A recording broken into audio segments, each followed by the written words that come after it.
Hello, and thank you for joining us today in our studies of First Kings. Today we're in First Kings chapter 11, and in this particular chapter we really have a shift in the story of Solomon. We've been looking at Solomon for the entire book of First Kings in one way or another, and Solomon has done many great and wonderful things. Solomon has been a builder king. He has been a peaceful king. He has been a king that has overseen service to God in many different ways. He has done all of these great things. But then we get toward the end of his life, and we begin to see in chapter 11, in the final chapter that deals with Solomon's life, we begin to see this degrading of Solomon's legacy, if you want to call it that. Because in chapter 11, we read of what happens at the end of Solomon's life. And so we begin today with what takes place in the first sections of chapter 11, and that is the situation with Solomon's wives. Now, just the sheer number of Solomon's wives and concubines is difficult to absorb. There's 1,000 women that live in Solomon's household as far as that goes. And yet it's stated that Solomon loved many foreign women, women from all different types of nationalities and all different areas and all different regions. And yet it is the case in verse 4, it says, where when he is old, that his wives turned his heart after other gods. And he is going to begin building. Remember, he is a builder king. He is going to begin building altars and temples for the various gods and goddesses that his wives are accustomed to being able to worship. And he is going to begin becoming complicit in the worship to those idols as well.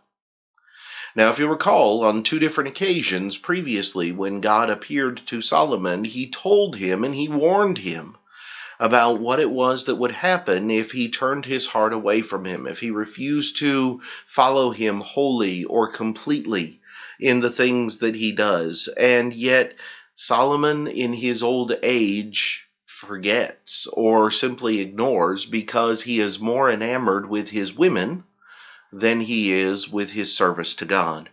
And so it's stated in verse 9 that the Lord becomes angry with Solomon because his heart has turned from the Lord God of Israel. It doesn't take 1,000 women to do this to a man, or it doesn't take many men to do this to a woman. If we're not careful, if we don't keep our priorities in the right place, it is very easy for those that we love to turn our hearts away from God, to turn us to another direction. It is easy in many ways for us to look at Solomon and to, be derogatory toward him simply because he was a man who had all of these women to start with. Obviously, he learned it somewhat from his father, who himself had many wives as far as that goes. And there was nothing against the law in those times with having that particular setup and that particular arrangement. Obviously, in the New Testament times, that is not according to God's law today. But that being said, it doesn't take a harem. It only takes one person that we allow to come between us and what we know we should do when it comes to our service to God. Solomon allowed these women to have an influence that was greater than the influence of God, and it destroyed him. As a matter of fact, you read in the middle sections of this chapter about how God raises up adversaries against Solomon. Remember, Solomon has been a king of peace. And yet now these adversaries are going to start to crop up. In verse 14, we read about Hadad, the Edomite. Now, he is not the king of Edom, but he is rather going to be one of the descendants of the Edomites. The Edomites are the cousins of the Israelites. They are the descendants of Esau, whereas Israel is the descendants of Jacob. And so these Hadad is going to cause problems, and then Rezon, who is going to build up this raider band that is going to cause problems in the north. And all of a sudden, Solomon's peaceful kingdom isn't so peaceful anymore. Rezon's going to come out of the north. Hadad's going to come out of the south. And while neither one of them are going to conquer territories, and they're not going to be like the armies of the Philistines and various others, they are going to spoil the peace that is in Israel.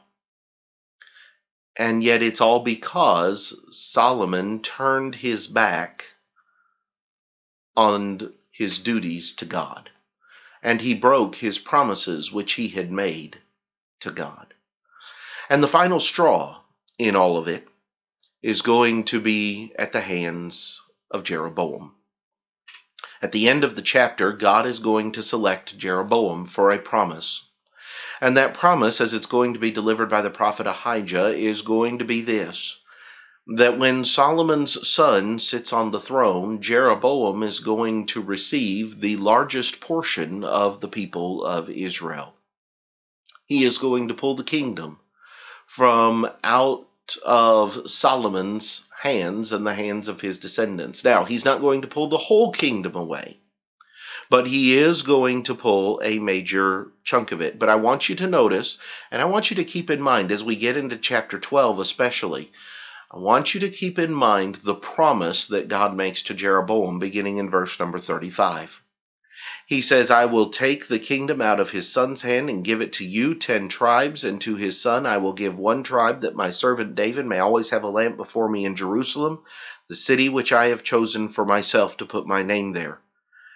And he says, verse 37, so I will take you, and you shall reign over all your heart desires, and you shall be king over Israel. And it shall be, if you shall heed all that I command you, walk in my ways, and do what is right in my sight, to keep my statutes and my commandments, as my servant David did, then I will be with you and build you an enduring house, as I built for David, and will give Israel to you.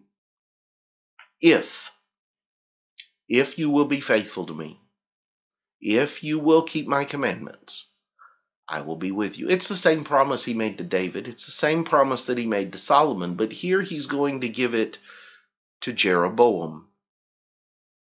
Jeroboam is going to receive a kingdom at the hands of God. And Jeroboam is going to have the option of what he's going to do. And next time, when we come into chapter 12, we will see how things progress in the days beyond Solomon. And I hope that you'll join us then.